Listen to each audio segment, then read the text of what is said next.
원달러 환율이 석 달 만에 1,200원을 터치를 했습니다. 이제 또 새벽에 발표된 FOMC 회의록 생각보다 더 매파적으로 나오면서 굉장히 시장 영향을 받고 있는데요. 오늘 이분과 하나하나 자세히 짚어보도록 하겠습니다. 미추은행 변준규 상무 자리하셨습니다. 안녕하세요. 안녕하세요, 상무님. 네. 환율이 1,200원까지 이제 올랐습니다. 지금은 조금 내려오긴 했지만 계속해서 이 부근을 이어가고 있는데요. 어떻게 진단을 하면 좋을까요? 네, 11월, 12월 한 2달 동안 환율이 1,180원을 중심으로 이렇게 레인지 장세를 이어왔지 않습니까? 올해 들어서 이제 좀 강해졌어요. 여러 가지 재료들도 있어서 이제 1,100원대를 이제 훌쩍 넘어서 빅피겨라고 하죠. 큰 숫자가 바뀌었습니다, 거의. 그래서 1,200원대를 중심으로 해서 아직까지 완전히 1,200원에 안착하지는 못했고요. 지금도 1,200 밑에서 거래는 되고 있지만 지금 1월 달 그리고 FOMC 전후에서 어느 정도 연준의 태도 변화가 있으면 1,200원에 안착할 것으로 이렇게 전망을 하고 있습니다.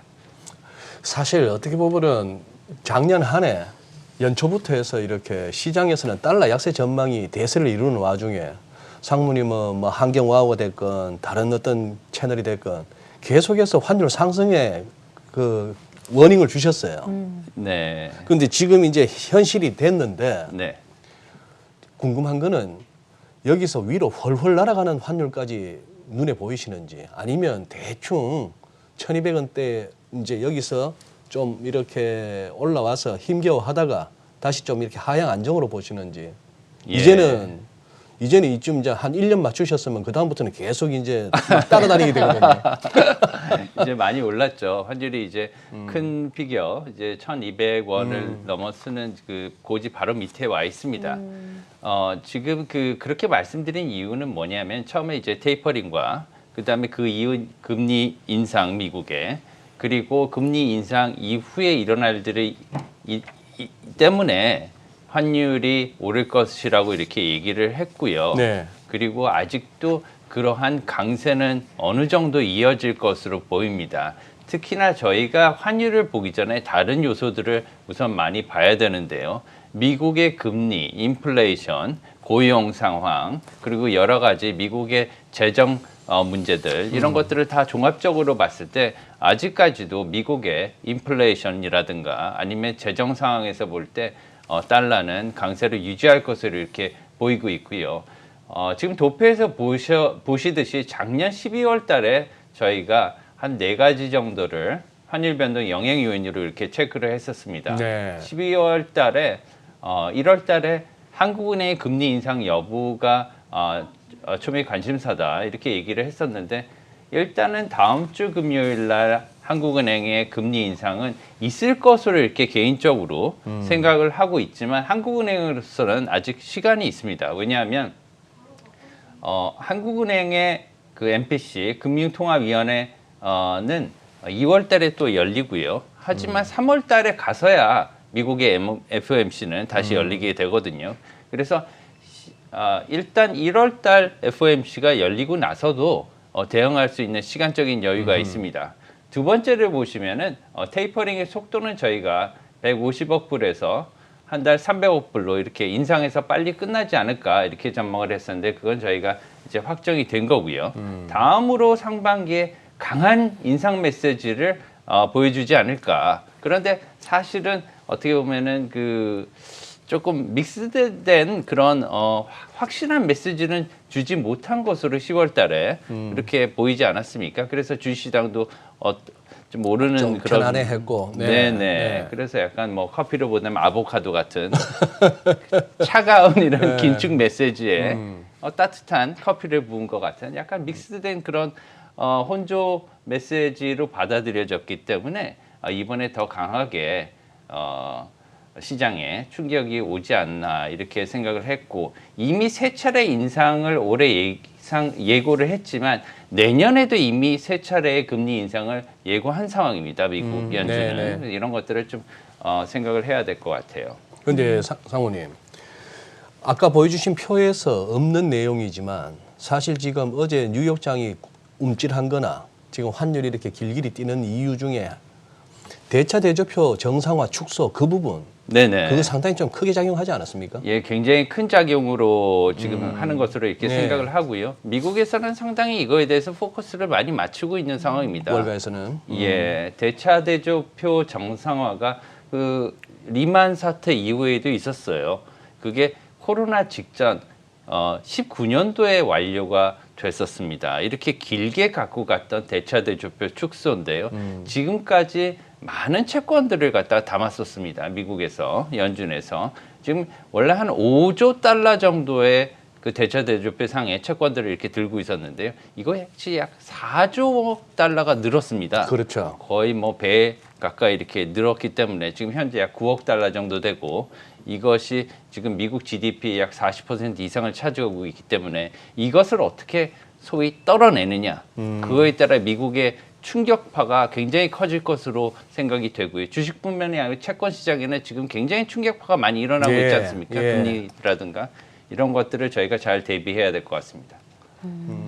지금 방금 JP모건에서 이제 연준이 대차 대조표 축소를 9월부터 시작할 수도 있다라고 말하고 있지만 사실 조기 금리 인상 뭐 3월에도 있을 수 있고 그 다음부터 바로 축소를 할 수 있다라는 의견도 있잖아요. 여기에 대해서는 어떻게 보고 계신가요? 네, 사실상은 지금 어떤 기관에서 저 9월 달이라고 이렇게 딱 집어서 얘기를 했지만 많은 기관들에서는 3월 이후에 당장 5월 달이라도 시작할 가능성이 있다 이렇게 보도를 하고 있고 저 개인적으로도 지금 대차 대조표 축소는 금리 인상과 불가분의 관계에 있기 때문에 그것이 거의 동시대에 동기간에 이렇게 이루어지지 않을까. 금리 인상이 이루어지면 바로 대차 대조표 축소가 발표되지 않을까 이렇게 생각을 하고 있습니다. 상무님 요즘 계속 워치하고 계실 것 같은데 달러엔이 참 안 움직이던 달러엔이 최근에 부쩍 올라왔습니다. 엔화 약세 쪽으로. 맞습니다. 예전에는 엔화 약세 이꼬르 니케이 상승 이렇게 했던 시절이 한참 있었는데 지금은 또 그렇지도 않거든요. 네. 혹시 엔화 움직이면서 뭐 이렇게 찝찝한 건 없습니까?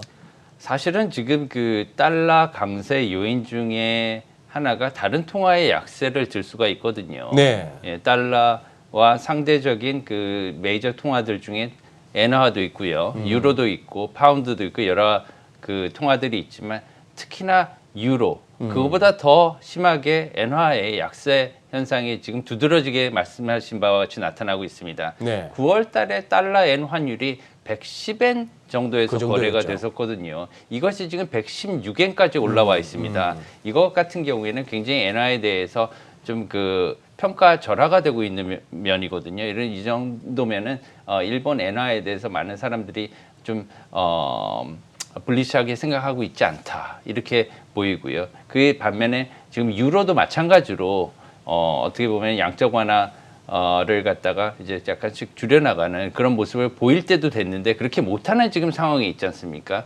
이런 것들 때문에 상대적으로 달러 가치가 더 강해지는 면도 없지 않아 있습니다. 지금 상무님 저희들 막 오늘 좀 쫓기는 날입니다. 시간에 그냥 뭐 1250, 1300까지는 생각 안 해도 되겠죠. 이건 뭐 아무도 모르는 일입니다만. 예.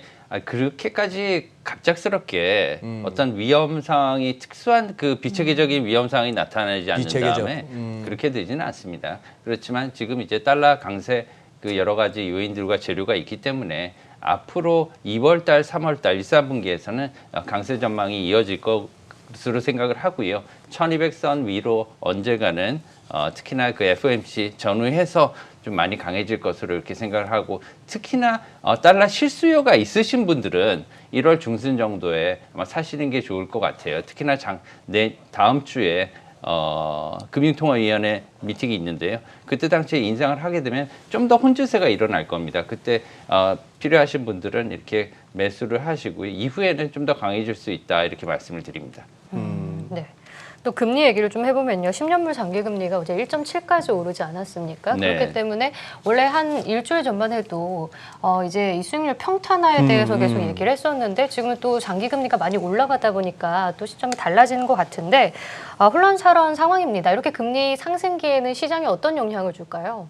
예, 지금 이제 금리가 많이 급작스럽게 뛰고 있죠. 아까 말씀드린 여러 가지 지금 시장은 선반영을 항상 하고 있거든요. 그래서 지금 뭐 대차 대조표를 정상화 시킨다든가 이런 것들도 이미 벌써 많이 생각을 하고 있었는데 이러한 내포적인 의미를 갖다가 의사록에서 담고 있으니까 이것들을 이제 시장 참여자들이나 투자자들은 바로 반응을 하게 되는 거죠. 그래서 작년부터 이것을 갖다가 대비해 오긴 했지만 시장은 갑자기 뛰기 때문에 아마도 이런 상황에 대해서 뭐 중앙은행들은 더욱 많이 이제 거기에 대해 대처를 빨리 하게 되는 그런 그런 액션들을 취하게 될 것으로 이렇게 생각을 합니다.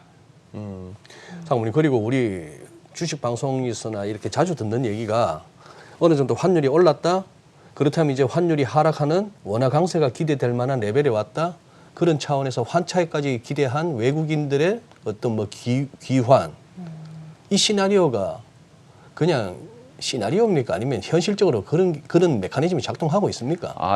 저희 펀더멘탈 상에서 보면 한국 경제나 한국 금융 상황이 아주 좋은 상황입니다. 네. 예, 지금 달러에서 어떠한 정책적인 변화가 있었기 때문에 테이퍼링에 의해서 금리 인상이 그렇죠. 예상이 네. 되고 이런 것들 때문에 지금 통화 간의 가치 변화가 일어나기 때문에 달러가 오르는 거지. 뭐 어떻게 보면은 한국의 원화가 상태가 안 좋아서 이렇게 되느냐는 아니거든요. 그렇기 때문에 저희 주식 시장이라든가 아니면 국채들이나 이런 투자에 있어서는 외국인의 매수세가 그렇게 급격하게 빠져나가거나 이런 게 없습니다. 현재는. 네. 그렇기 때문에 지속적으로 어떻게 보면 다른 나라 대비해서 상대적으로 이렇게 좋은 편이다 생각돼서 긍정적으로 보고 싶습니다.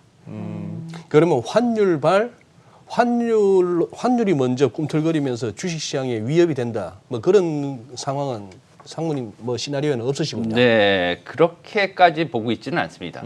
예.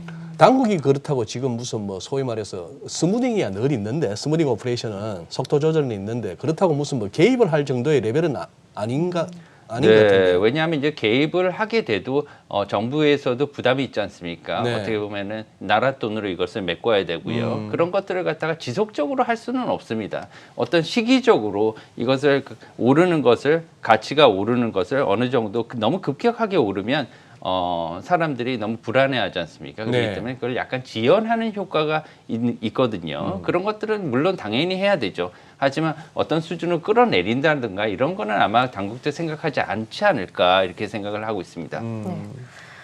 그리고 미국이 좀 금리를 빨리 올리다 보면 우리나라도 이제 금리를 또 빠르게 올리지 않을까라는 생각도 드는데요. 여기에 대해서는 어떻게 보고 계신가요?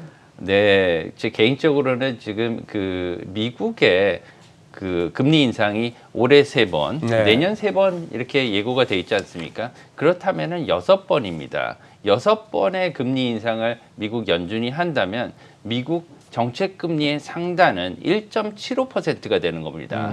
그러면 2023년 멀지 않았습니다. 1년 반 정도 뒤에는 높게는 2%까지 정책 금리가 갈 수 있다는 말입니다. 네. 그렇게 됐을 때는 어느 정도 우리나라에도 많은 영향이 있기 때문에 그때까지 우리나라의 정책 금리가 어느 정도 가 있을까? 제 생각을 하면 2023년 말에는 저희 한미 간의 금리가 역전될 수도 있다. 미국이 더 높다. 높거나 비슷한 말씀을 그럴 수도 있다는 가능성을 말씀을 드립니다.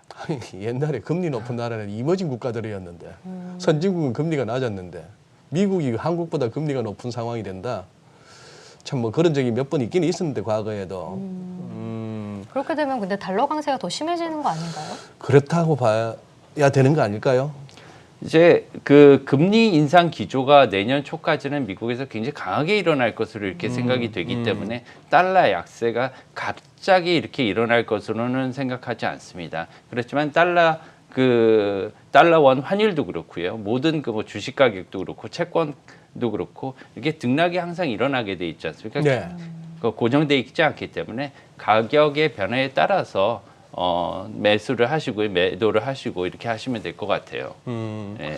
또 우리 상무님 시장에 계시면서도 이 소설가적 상상력이 뛰어나신 분인데 금리 생각하시다 보면은 지금 미국도 집값하고 주거비 상승, 렌탈비 이거 네. 장난 아닌데 네, 뭐 물가 지표에도 영향이 크고 네, 우리도 지금 뭐 이렇게 그쪽 관련 유튜브 보면 으시시한 얘기가 슬슬 들립니다. 어디 뭐 네네. 미분양 사태가 속출하고 서울에서도 뭐 이렇게 아파트 값들 이거 조금 이렇게 생각해 보신 거 없으십니까?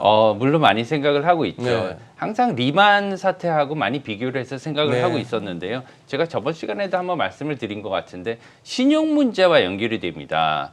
예, 신용 문제. 부동산 문제는 항상 신용과 결부돼서 문제가 일어나게 되는 거거든요. 그런 문제에서 미국에서도 아마 이것을 이제 신용 문제까지 가게 되면 지금 신용 문제를 갖다가 구제를 해준 셈이거든요. 근데 그렇죠. 그거에 대해서 다시 신용을 갖다가 문제를 이렇게 거론하게 된다면 굉장히 힘든 상황이 되지 않을까 이렇게 생각하고요. 그런 문제가 없으리라는 법은 없지만 지금 그 리만 사태와 달리 코로나는 신용 문제에서 발생된 건 아니거든요. 네. 모기지에서 발생된 건 네, 네. 아니지만 지금 여러 가지 지금 양적 완화로 인해서 너무 많이 퍼졌기 때문에 신용 문제가 도덕적 회의와 결부시켜서 이제 나타날 수 있는 그런 가능성들이 있습니다. 그것들 기업과 개인에서 나타날 수 있기 때문에 이런 것들은 많이 봐야 되겠죠. 혹시나 상무님께서 저 달러 강세 비율을 갖다가 수정하거나 접으실 때 되면은 네. 저희 쪽에서 섭외를 못 하더라도 연락 좀 주십시오. 네. 오늘 말씀 잘 들었습니다. 미투은행 변정규 상무와 함께했습니다. 고맙습니다. 감사합니다.